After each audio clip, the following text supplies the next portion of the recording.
Hey everyone, how's it going? Recently, I've some concerned viewers asking me, "Hey, can you update your sparring decks for the new most wanted list?" And I'm like, sure, why not? I mean, it is true, the new most wanted list has rendered quite a few of the sparring decks illegal, so much for building good decks. The Jinteki deck in particular is completely unplayable due to violet level clearance being completely destroyed and outright banned from the game. Hasbara and Shaper on the other hand have to rejiggle their cards around because they have more than one restricted card in it, and one power and tap worm due to one power and tap worm going on the most wanted list. And since I'm thinking of making these most wanted legal again, I might as well just put in some new cards that have been introduced in the first 3 packs of the Kitara cycle. If there's one card I would pick from the first 3 packs, it's none other than NGO Front. This card adds so many more dimensions and scoring opportunities for the corp that it really should be a staple. I'll definitely find some way to shoehorn that into one of the decks, but for now, as I try to construct the new set of sparring decks that's more updated, one very important question remains. As many of you might know, there's an ongoing teaching league. If you're interested in playing these sparring decks and have not enrolled in it, be sure to do so. There's still a couple of weeks left on the clock. Go to hashtag teaching_league on as the Slack channel. That's where you can meet and greet players who have similar interests and will be willing to give you a game. Now, regarding that, I was floating around the idea of updating the sparring decks for the league as well, but after hearing feedback from the players involved, I do agree and respect their opinion that it is not going to be very good having 2 sets of sparring decks floating around simultaneously. Some players might not be aware that there's an update and bring the old decks not expecting the new ones, and also because the league is already more than halfway through, so doesn't feel very appropriate to suddenly change everything towards the end. So because of this, my final verdict is that the sparring decks used for the league will remain the same for the remainder of the league. That won't stop me from updating the list for perhaps a future league, but if you're in the teaching league, rest assured that the list that you're playing with will continue to be the list that you'll be using. So, on to the deck construction.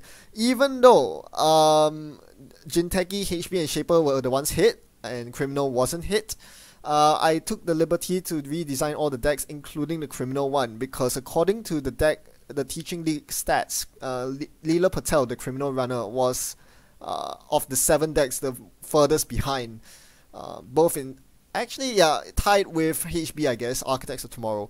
Criminal was very underrepresented and very underwhelming with good reason. The previous Criminal deck, the Criminal deck I wanted to use was a run-based Criminal, something like Desperado Andromeda, but obviously Desperado has rotated and so has Andromeda, so that's gone. Instead, we have a bunch of weak cards in Leela Patel because, all the strong cards are gone, so that was a bit unfortunate, and because of that, the Criminal deck was people suddenly felt that the Criminal deck was on a lower power level compared to the Shaper or the Anarch decks. Because of this, I'm going to revamp the Criminal deck, and now we are going to run it out of Steve Cambridge, or Bob Birmingham, if that's what you want to call him. So Steve Cambridge, well, if you look at the deck list, this is actually not too dissimilar from the leader list. There are some staple Criminal cards in there. Your trademark Sneak Door Beta, the breakers look more or less the same. You have your inside jobs, your criminal tools like Shutdown, Political Operative. So, still a very similar deck. However, I feel that in Steve Cambridge it gains a lot more power, and definitely boosted by some of the new cards that you get access to. Firstly, the run-based engine suddenly becomes a bit more viable now. Even though we don't have Desperado, that has been made up for with the introduction of RNG Key, a new card from Pack 2 of the Kitara cycle. This allows me to change the Maker's Eyes from the Leela list into Find the Truths, which synergize very well with RNG Key and gives you a reason to run every single turn to get accesses as well as to gain money or cards of RNG Key. Your ID ability also gives you reason to run, as recurring cards from your bin is another form of gaining economy. So this should be a pretty interesting deck to pilot with lots of challenging decision points to make, especially with regards to which 2 cards you pick for your Bob Birmingham recursion every single turn. This deck also excels at remote pressure because it has a lot of bypass run events. You have 2 inside jobs and 2 spear fishing, so you can be sure that the co-op has to double ice every single server that they want to keep you out of. So this is quite interesting and gives you a lot of options. The co-op has to guess whether you are going to inside job or spear fish and make sure they have the correct ice on the inner or the outer. They have the correct ice both as the innermost and as the outermost. So this is going to be very interesting. I do like this list a lot more than the leader one. It feels more powerful, and feels more criminal, I must say. RNG Key and Find the Truth really elevate this list to a new level. In testing, I found that this list absolutely crushed CTM, by and far the strongest deck in the entire teaching league so far. I think people have been reporting almost as much as 2-to-1 win rate with CTM, and this will definitely temper that somewhat, especially with an economy card like Bank Job. This list is going to be rich, and CTM is going to find it very difficult to tag Steve, or well, whatever you want to call him, out. So this should provide some balance to the force. But today we won't be showcasing the CTM matchup. Instead, I'll be piloting the original Jinteki Sparring deck with Violet level clearance in it against Tolasin, who will be showcasing this new Robert Oxford list. So yep, it's gonna be a doozy. Hang on tight.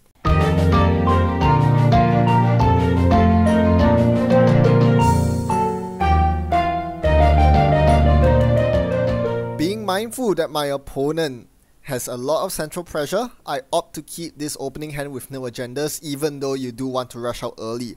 With a good money card and some decent central ice in the Kakugo and Vanilla that will keep my opponent out, hopefully I can start making magic happen. Hopefully I'll draw into what I need to start scoring agendas. You see me here taking the classic turn 1 of install ice on HQ, install ice on R&D, play hedge fund. A very solid opening that allows you to threaten nasty ice while protecting your centrals.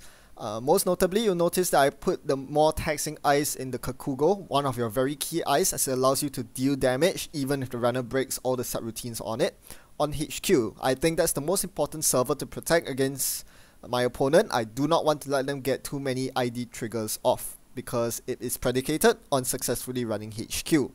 Now I start drawing and I find myself with the combo of Brain Trust and Shipment from Tenet. This 2-card combo allows me to score the Brain Trust out of my HQ within the span of a single turn, and that's quite crucial because that way I don't need to worry about making a well-defended remote to score the agenda. Now my opponent diffuses the Shipment from Tenet. It has a condition that the runner must not have made a successful run the last turn, which they did, running Archives. So this turn, I drew up, I put some ice on the remote, but most importantly, I ended my turn with 6 cards so I could pitch the Breach Dome in the bin. My opponent did not run, so I'm able to score the Brain Trust here. So this is why having Breach Dome is such a good part of playing this Jinteki deck. Not only does it serve as a way to slow down the runner, but it also allows you to fortify Archives without dedicating an ice to it. My opponent cannot deactivate my Shipment from Tenet unless they run Archives. That's the only open server remaining, and if they do, they're going to take some damage from the Breach Dome. Now my opponent plays Spear Fishing here. This is a card that allows them to bypass the innermost ice of a server. In this case, there's only one ice, so the Kakugo is bypassed. They get a free access into HQ, and they will trigger both RNG Key, which allows them to guess a number. They guess correctly. They are going to guess the number 1, and if they access something with a res cost or play cost or agenda advancement requirement equal to 1, they get money or cards. In this case, they access the Ben Musashi, which has a res cost of 1, so they were able to get credits because of that. Very good guess by my opponent. They were guessing for Aiki, but well, Ben Musashi works as well. So this is one thing I really enjoy about the new card RNG Key. I think it's wholly appropriate in this sparring decks, especially for newer players. One thing that players tend to not pay enough attention to is the cards that are in your opponent's hand, and RNG key basically forces you to pay more attention to what's in your opponent's hand. Thereby, it's a good practice and allows you to make better decisions throughout the game, not just for bidding correctly on RNG key, but also for assessing the board state. Now, I identify my winning condition as scoring agendas in the remote, and I knew that my opponent has lots of means to bypass the ice on my remote. So I started immediately stacking a bunch of ice on the remote. I knew that most of it would be irrelevant, especially the Cortex lock. That is an ice that does completely nothing if my opponent has completely filled their memory slots, which my opponent now has. They have 4 programs out, each consuming 1 memory. They have no free memory, so Cortex lock does nothing. That's fine though. All I needed to do on the remote is to block a potential inside job. Even if the ice does nothing, it will still absorb the inside job because it is a rest ice on the outermost position on the remote. So that means that the 2 ice in my remote will still be live, the innermost 2 ice, and hopefully that can tax out my opponent. As you see now, they only have sentry breakers out. From left to right, there's the fairy, and then there's the Nanot K or Nanotech, the green shaper card that is pretty good at breaking sentries. However, they have a third means of breaking sentries. They have now installed Omaqua, or the turtle that you see there. That is an AI breaker that can break any type of ice, and its base strength is determined by the number of virus counters on it. It's currently at 1 and it's going to tick up very, very soon. So that is a ticking time bomb that I'm worried about as well. If my opponent gets too many counters on the Omaqua, it's going to make my life a lot harder, as they can just waltz through all my ice uncontested. Here they run Dirty Laundry, running my R&D, and they are going to get an RNG key trigger again. They are going to guess the number 3, but they reveal a Hokusai grid, which costs 2 to res, so they are not going to get the RNG key bonus here, but no harm, no foul. They'll just continue on with the knowledge that I now have something else to jam in the remote. Speaking of jamming, I did put the House of Knives in the remote there, and it seems like my opponent is really interested in contesting that remote. They tried to play the Abagnew, the decoder. Unfortunately, as I mentioned, they are out of memory, so they took that move back and are now thinking of trying to find some other way around my remote. That's going to come in the form of Employee Strike into Inside Job on the remote. So this is where the Cortex lock is really paying off, because now my opponent cannot just bypass a piece of ice that they can't break, like the Aiki that I showed them here. If I didn't have the Cortex lock there, Inside Job would have bypassed it. But since the Cortex lock absorbed the Inside Job, they are now forced to play the Aiki side game and take the net damage here. I ping them and remove Sure Gamble and Maui from their hand. That's good to have. Then the final ice is the Lancelot, which is pretty irrelevant. As mentioned, they have so many ways to break sentries. They have a buffet of options here. And they decide to use the fairy here, taking back the Omaqua usage. They are going to use the fairy here because they want to free up the memory slot to install their decoder. So they access the House of Knives, they're going to steal it, well done. But, well, I'm still in the lead with 2 points to 1. However, I need to put the pedal, put the metal to the pedal to the metal, whichever way it is, I need to go a lot faster here. Alright, so I'm pretty poor right now, so I'm desperately in need of playing the Celebrity Gift right here, even if it means showing my opponent the Philotic Entanglement. This is a very risky move, because I know my opponent's deck has the Sneak Door Beta, a card that can easily, be installed, and then, my opponent can just raid through my HQ and find the Philotic Entanglement, which is a very valuable agenda. My opponent continues hammering R&D since it's pretty cheap to break the vanilla there. They're gonna guess on RNG key again and reveal... What do they reveal here? They guess the number 6. That's because they use Find the Truth in conjunction with RNG key. So this is something you learn very quickly, especially if you have played Adam decks before. Find the Truth is an Adam card. Find the Truth allows you to reveal, on a successful run, reveal the top card of R&D. RNG key allows you to, on pretty much the same trigger, allows you to guess a number. So if you Find the Truth before RNG key, you will be able to peek at the top card of R&D, which allows you to make the informed choice on RNG key and always guess correctly. So basically, these 2 cards in tandem allow you to get a 100% accuracy rate on guessing what's on top of R&D as long as you run R&D first. So my opponent now knows that I have a Merlin, which is what I installed on my remote server.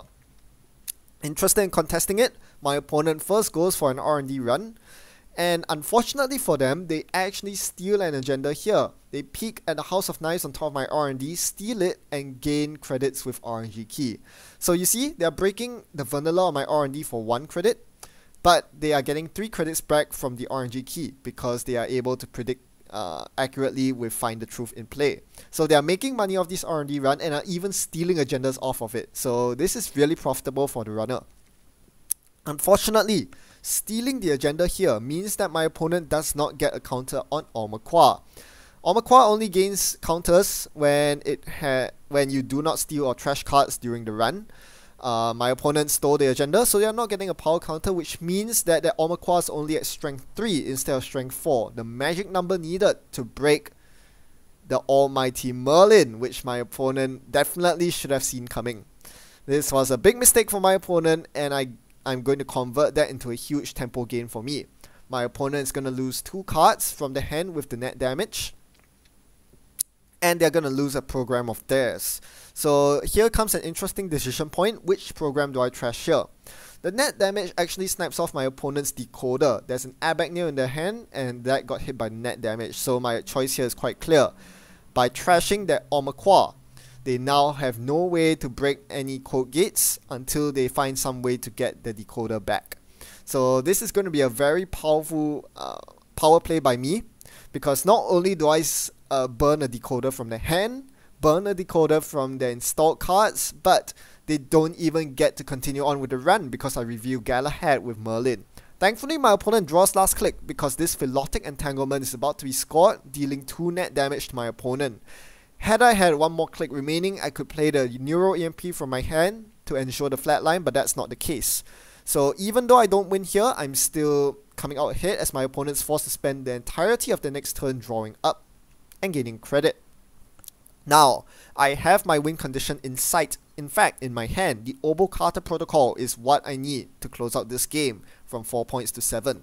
Unfortunately, I don't have the money to score it just yet. I can't install Advance. I'm only on a single credit. So I'm just going to click for credits here and hope to win 3 turns later. This is quite a slow way to win, but unfortunately my economic start hasn't been the best because I needed to dedicate so much ice to the remote. As a result, I'm dirt poor right now, and I need to continue clicking for credits. Now, I made a serious misplay here.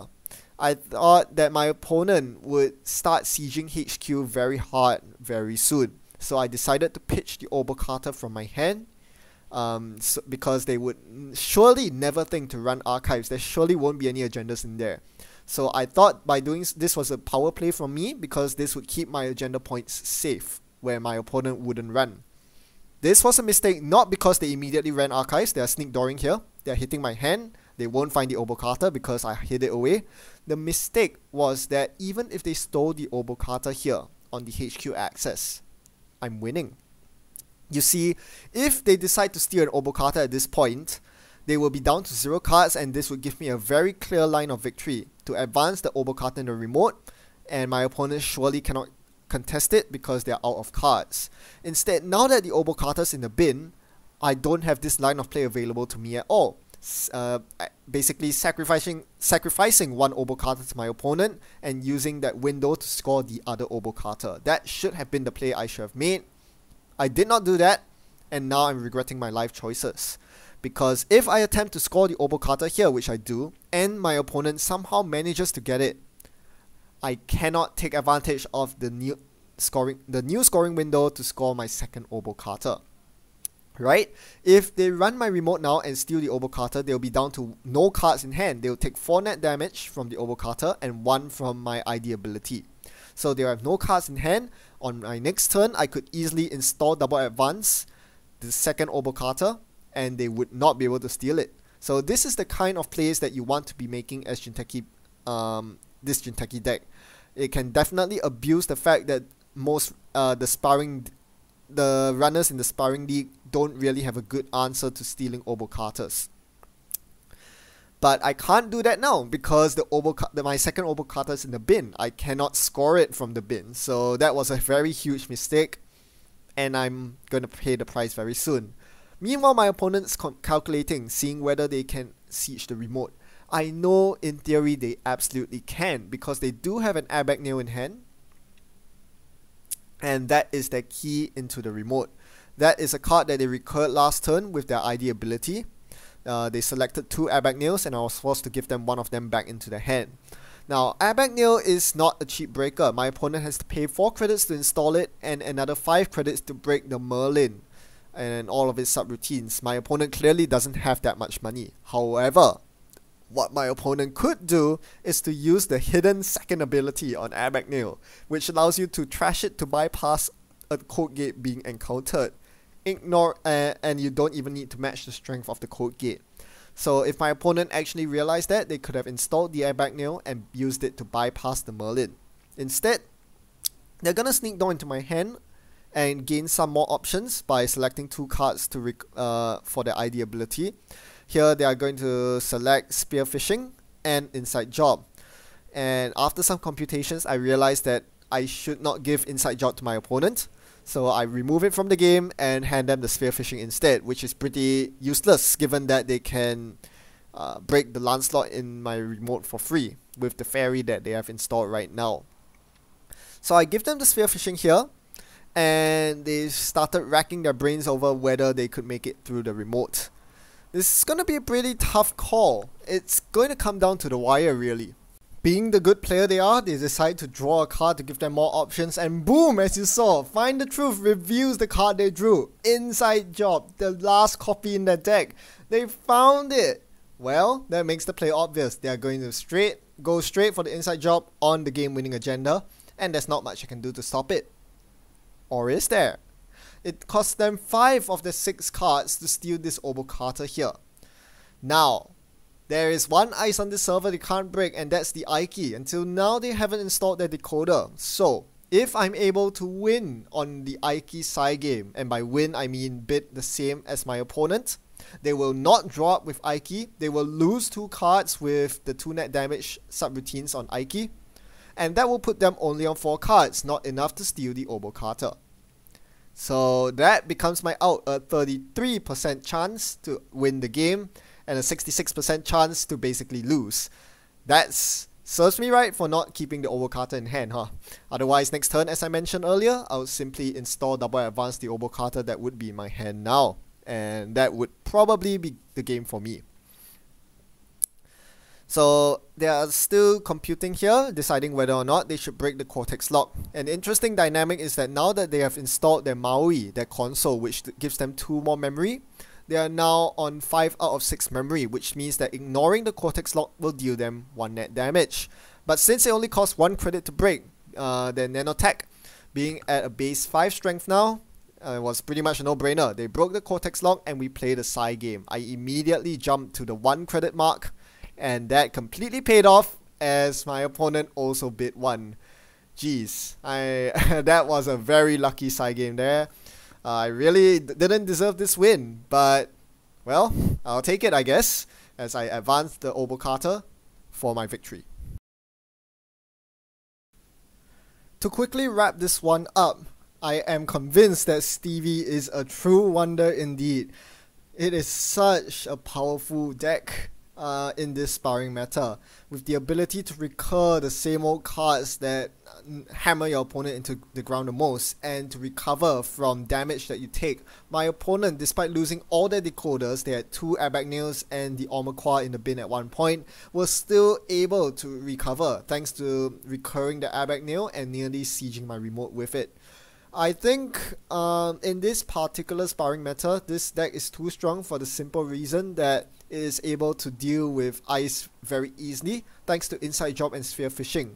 Not to mention Omaqua rendering a lot of ice too cheap to break. This is because most of the sparring decks on the corpse side are ice based. Most of them rely on scoring agendas the traditional way by advancing them in ice remotes. And Steve Cambridge just kind of ignores that.